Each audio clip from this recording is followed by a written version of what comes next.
Stock management or inventory management is the topic that we're going to discuss today as a part of Section 4, Project and Operations Management.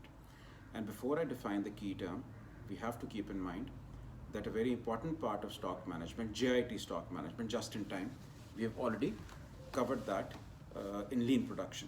So just you have to remember, you have to understand that JIT stock management, just in time, is a part of stock management, obviously, this particular topic, and it is highly relevant to lean production also that we've covered some time back.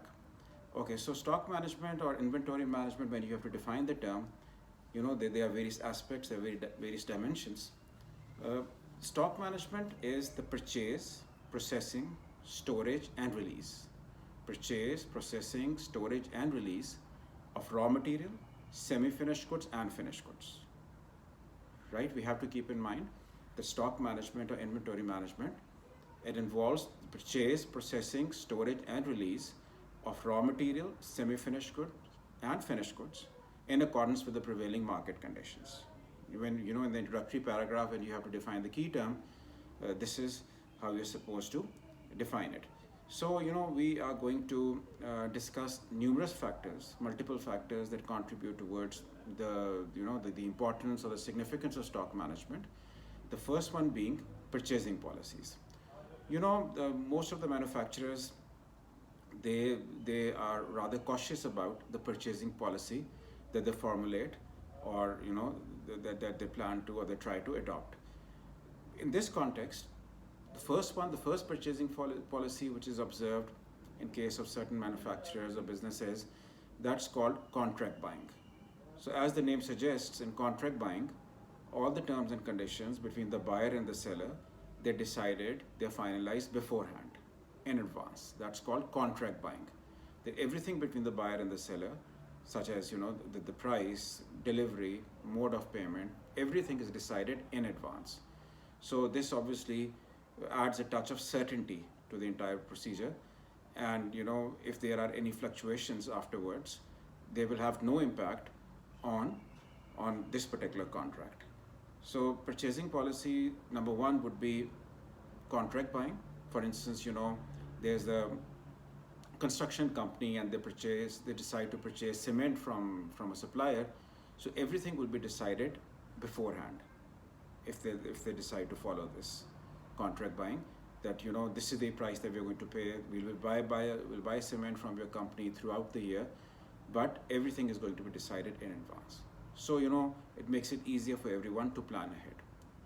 So contract buying, it is followed by speculative or bulk buying. Again, we all know what bulk buying is.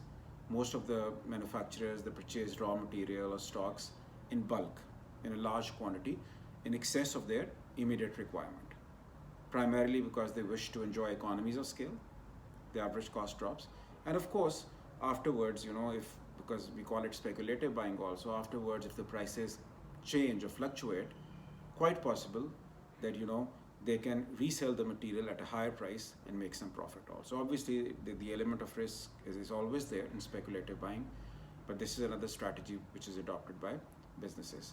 And the third one is called hand-to-mouth buying. And hand-to-mouth buying is absolutely similar to JIT stock management. It is absolutely similar to just-in-time. So whatever you learn about, whatever you have learned about JIT, because we've already covered this in one of the the lectures delivered previously, it's a part of lean production. So whatever you know about JIT, that has to be discussed over here also. There's no point that going through the entire topic again, but you have to keep this in mind, that all the advantages and drawbacks of JIT, for instance, that funds are not tied up and the stock holding costs go down, and drawbacks such as there are no economies of scale, and JIT is riskier than bulk buying because there's too much dependence on suppliers and workers, so on and so forth. All of those points are highly relevant to stock management also. You have to keep this in mind. So first of all, in inventory management, we have covered the purchasing policies, including contract buying, speculative buying, and JIT. Now this is followed by economic order quantity. Economic order quantity, over here we are trying to discuss all the factors that contribute towards effective stock management. So one was purchasing policies, and this is followed by EOQ. EOQ, or economic order quantity, is the ideal or the optimum size of an order. It's the ideal size of an order. It's the optimum size of an order. EOQ, economic order quantity. So for good stock management, for effective stock management, it is essential that businesses, manufacturers, they're able to calculate the EOQ, the economic order quantity, carefully. Because you should know exactly that, at one time, this is the amount of material that I should be purchasing, keeping in mind all the relevant factors, the availability of storage space, the nature of the product, the expiry date, the shelf life of the product, so on and so forth, the availability of, funds, etc., the size of the warehouses.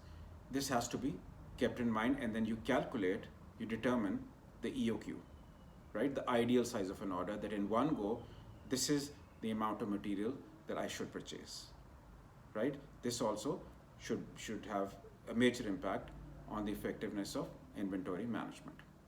EOQ. In addition to EOQ, it is also recommended that the reorder level must also be determined.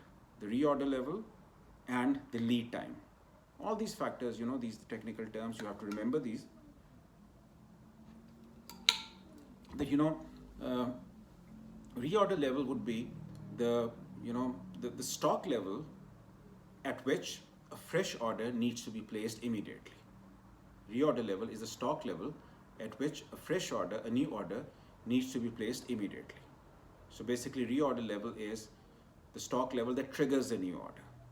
Reorder level, So in a warehouse, as the stock level drops, the people, the management, they should know that when we are left with, let's suppose, 20,000 units in our warehouse, in our go down, or the stock level has dropped to 20,000, for instance, that is the alarm for us that, we need to place a new order right now. So with experience, all businesses, all manufacturers, they're able to determine the reorder level quite accurately.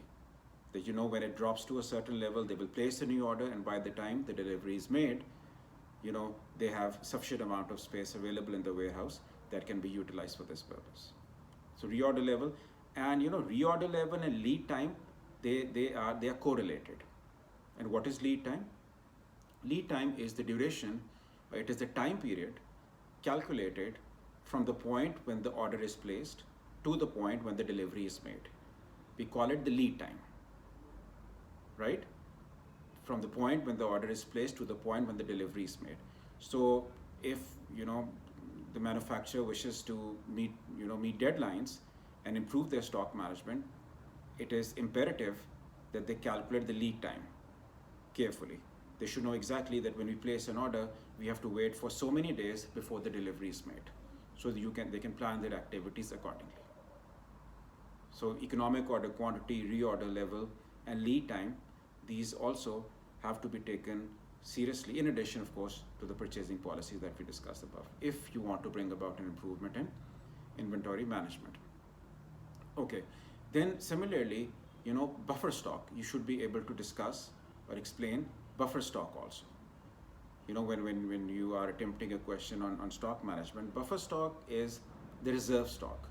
It is the minimum level of stock that all businesses must maintain. They must have it in their possession, the minimum level of stock or the reserve stock for meeting emergencies.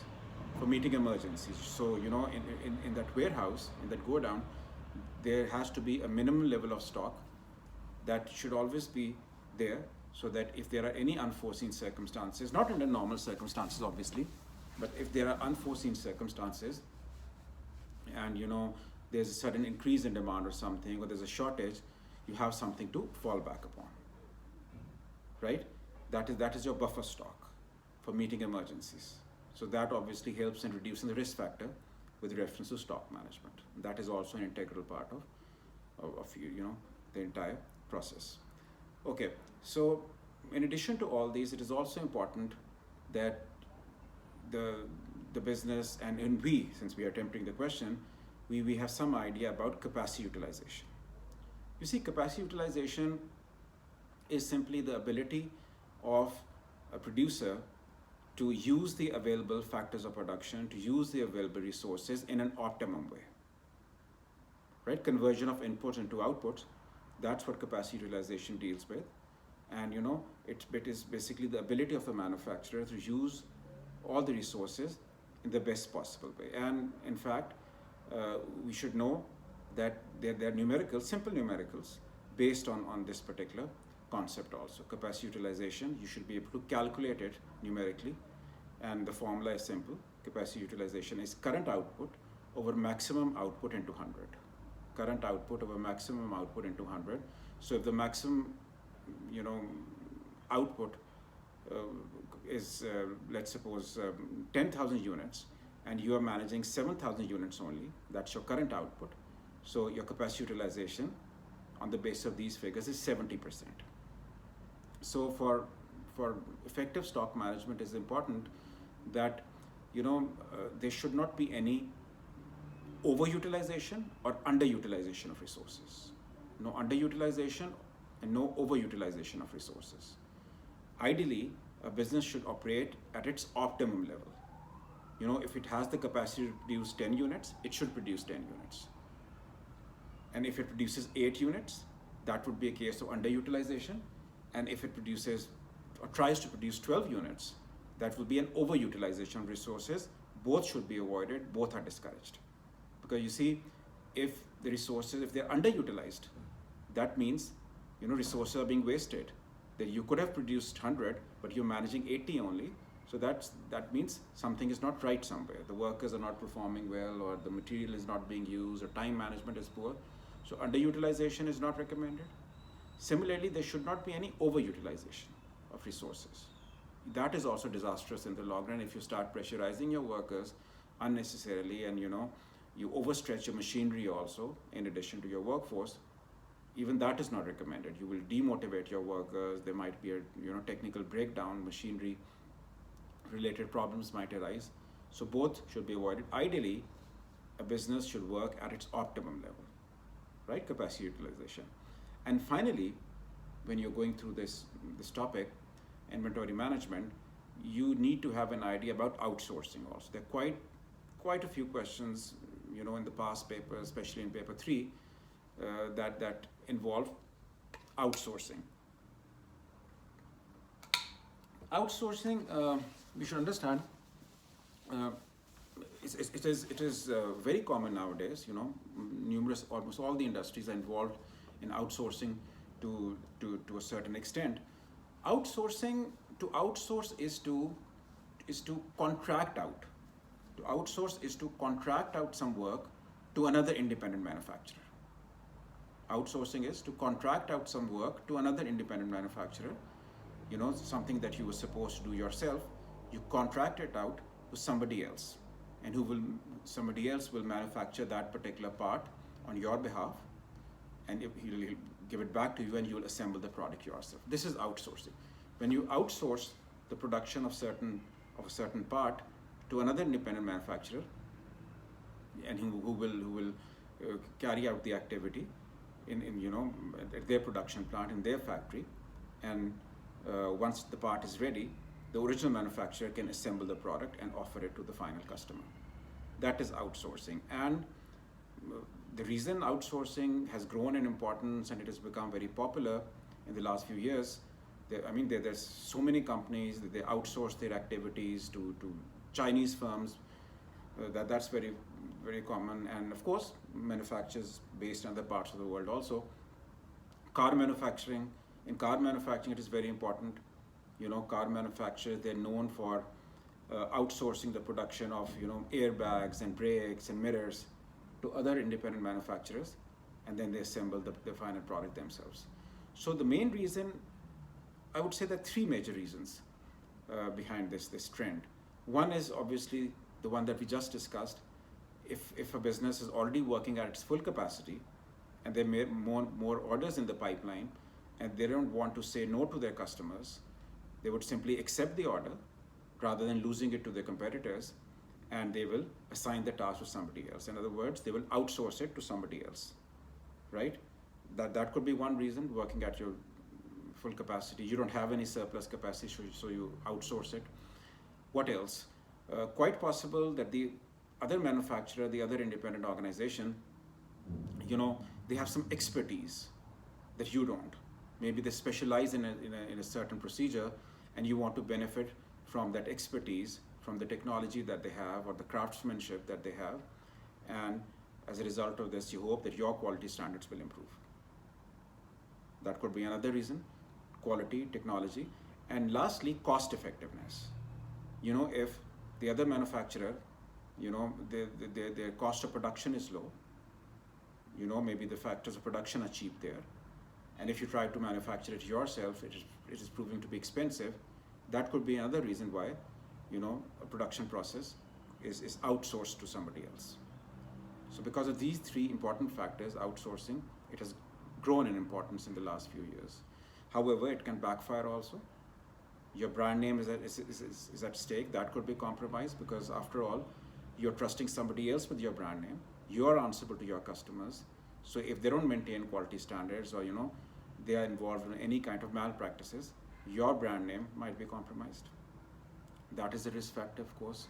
And then the transportation costs might jump, especially if the other factory is located elsewhere, in some other country or continent. The transportation costs might rise. Time management might be an issue. They might not be able to meet deadlines, and then you'll be embarrassed in front of your customers, right? There could be issues, but outsourcing is also something that we need to refer to whenever you're discussing stock management or inventory management. So hopefully, I think you have understood all the factors that could have an impact, or that could play a role, if you want to maintain your stocks properly. So by referring to all these factors, you should be able to attempt a question on inventory management. In a way that, whether it is a case study or it is, it is P1, it is equally useful to all these components. So I think all this information that was provided in this lecture, you will find it quite handy when you're attempting these questions, whether it's a short question or an essay type question, or a question with P1, or very, very commonly found in case studies also P3, right? That should be it. Allah Hafiz.